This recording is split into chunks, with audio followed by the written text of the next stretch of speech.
Now to Romania, where the top constitutional court has cancelled the presidential election, annulling the result of the first round, which was held 2 weeks ago. The announcement comes just days after security services revealed details of what appears to have been a major attempt to interfere in the country's presidential election using the social media platform TikTok, with a series of cyber attacks as well.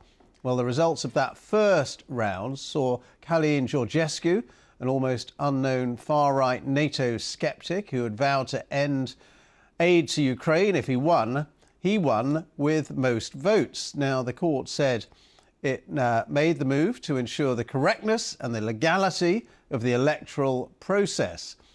But let's talk more about it with our correspondent Sarah Rainsford, who can join us right now from Romania. Sarah, just explain why you think this constitutional court has made this decision and what the reaction has been.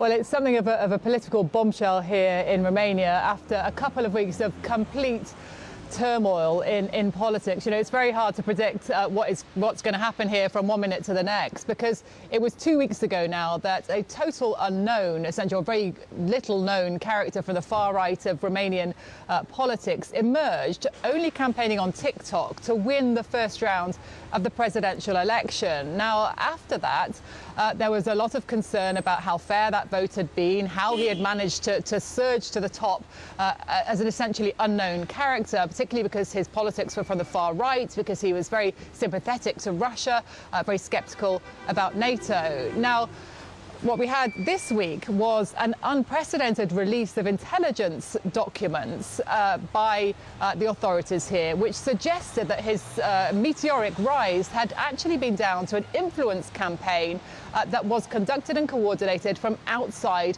of this country. That was the allegation. And now this latest move, the Constitutional Court, judges there voting that the entire presidential election has to be cancelled and started again from scratch. So we're in utterly uncharted territory, and the reactions have been extraordinary. The second round vote was meant to take place on Sunday, with Calin Georgescu, that frontrunner, facing a candidate called Elena Lasconi.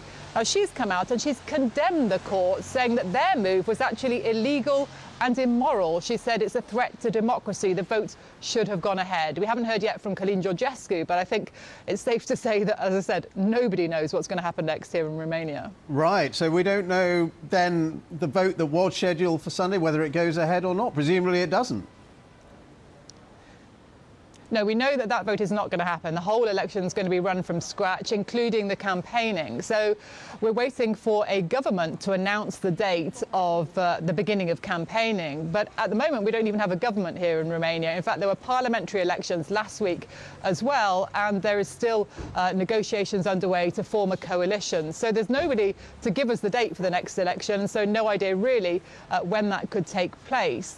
In the meantime, there have been protests here over the past few days. People really worried about these allegations of possible Russian interference in the elections. You know, actual fear that perhaps the tentacles of Moscow are stretching all the way here to Bucharest and using online platforms like TikTok to distort politics. So we were speaking to people here on the streets who are really, really worried about that. You know, don't forget, this is a country with a long history of dictatorships and a long cool relation, let's say, with Russia since then. So lots of fears on that front. Calin Georgescu himself, I met him this week as well. He denied in any sense being Moscow's man. He is a populist politician who says he's the man of the people. He says he has an agenda for change in Romania and he wants to implement that. So I can imagine he is going to be angry too about what the Constitutional Court has now done. Yeah, it'll be interesting to see his reaction to that, and we'll bring that to you when it comes in.